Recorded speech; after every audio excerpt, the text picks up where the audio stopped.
સુરતની એસવીએનઆઈટી ખાતે એનસીસી દ્વારા આયોજિત ડિફેન્સ એક્સપો આકર્ષણનું કેન્દ્ર બન્યું છે. તારીખ 3, 4 અને 5 એપ્રિલ દરમિયાન યોજાનારા આ વિશેષ એક્સપોને સામાન્ય જનતા માટે પણ ખુલ્લો મૂકવામાં આવ્યો છે.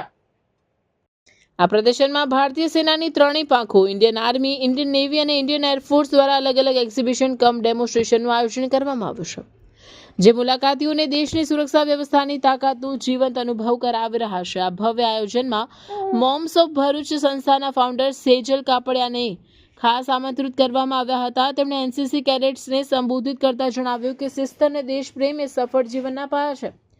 તેમણે કેડેટ્સમાં મોટિવેશન અને સામાજિક જાગૃતિ લાવવાના હેતુથી પ્રેરણાદાયી વિચારો રજૂ કર્યા હતા.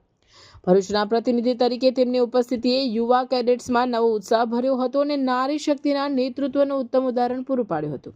આ એક્સપો માત્ર પ્રદર્શન પૂરતું સીમિત ન રહેતા મુલાકાતીઓ અને કેડેટ્સ માટે સાહસિક એક્ટિવિટીઝથી સજ્જ રહ્યો છે. 3 દિવસ દરમિયાન અલગ અલગ ડિફેન્સ ડેમોન્સ્ટ્રેશન સાથે ઝીપ લાઇનર, પેઇન્ટબોલ, આર્ચરી અને રાઇફલ શૂટિંગ જેવી અનેક રોમાંચક પ્રવૃત્તિઓનું આયોજન કરવામાં આવ્યું છે. આ પ્રવૃત્તિઓ દ્વારા યુવાનોને સંરક્ષણ ક્ષેત્રની તાલીમ અને શારીરિક ક્ષમતાની અગત્યતા સમજાવવાનો પ્રયાસ કરવામાં આવ્યો છે. 5 એપ્રિલ સુધી ચાલનારા આ એક્સપોમાં સુરત અને આસપાસના વિસ્તારના લોકો મોટી સંખ્યામાં ઉમટી રહ્યા છે.